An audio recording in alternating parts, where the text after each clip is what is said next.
తాకట్లో ఉన్న మీ బంగారాన్ని విడిపించి ఆ రోజు ఆన్లైన్ రేటుకి కొంటాం. Sharma gold company. Pastor Praveen Pagadala మృతిపై పోలీసులు దర్యాప్తు కొనసాగుతోంది. ప్రమాదమా, హత్య అని నిగ్గు తేల్చేందుకు పోలీసులు విచారణ చేపట్టారు. ఏపీ సర్కార్ సీరియస్ గా తీసుకున్న ఈ కేసు కోసం 5 బృందాలు రంగంలోకి దిగాయి. హైదరాబాద్ నుంచి విజయవాడకు 2 బృందాలు, విజయవాడ రాజమహేంద్రవరం మార్గంలో మరో 2 బృందాలు విచారణ చేపట్టాయి. ఇప్పటికే ఘటనా స్థలాన్ని ఫోరెన్సిక్ నిపుణులు పరిశీలించారు. జీఎస్పీ స్థాయి అధికార ఆధ్వర్యంలో ఈ విచారణ అయితే కొనసాగుతోంది.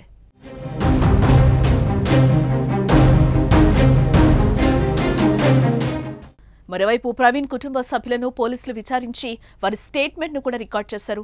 వారు చెప్పిన అంశాల ఆధారంగా కేసులో ముందుకెళ్లనున్నారు. అలాగే పలువురు అనుమానితులను కూడా పోలీసులు విచారిస్తున్నట్టుగా తెలుస్తోంది. టోల్గేట్ దగ్గర ప్రవీణ్ ప్రమాదానికి గురైన సమయంలో అక్కడ ప్రయాణించిన 5 వాహనాలను గుర్తించి వారిని కూడా విచారిస్తున్నట్టుగా సమాచారం. అలాగే ప్రవీణ్ కాల్ డేటాపై పోలీసులు దృష్టి పెట్టారు. ఆయన చివరిగా కాల్ చేసిన రామ్మోహన్ అనే వ్యక్తికి ఫోన్ చేసి వ్యక్తిని ఇప్పటికే స్పాట్కి పిలిపించి ప్రశ్నించారు. అదేవిధంగా ఆ రోజు ప్రవీణ్ పర్యటించిన ప్రాంతాల్లో కూడా ఎంక్వైరీ చేస్తున్నారు.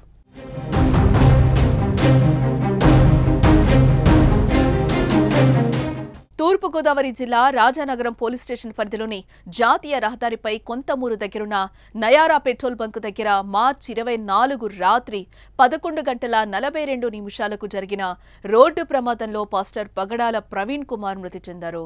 అయితే ఇది ప్రమాదం కాదని క్రైస్తవ సంఘాలు, ఆయన కుటుంబ సభ్యులు అనుమానం వ్యక్తం చేశారు.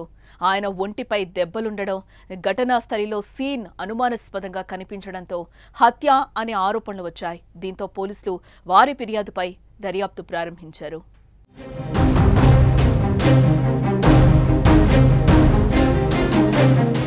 తెలుగు రాష్ట్రాల్లో ప్రవీణ్ కేసు ఇప్పుడు సంచలనంగా మారడంతో చంద్రబాబు స్వయంగా పర్యవేక్షిస్తున్నారు.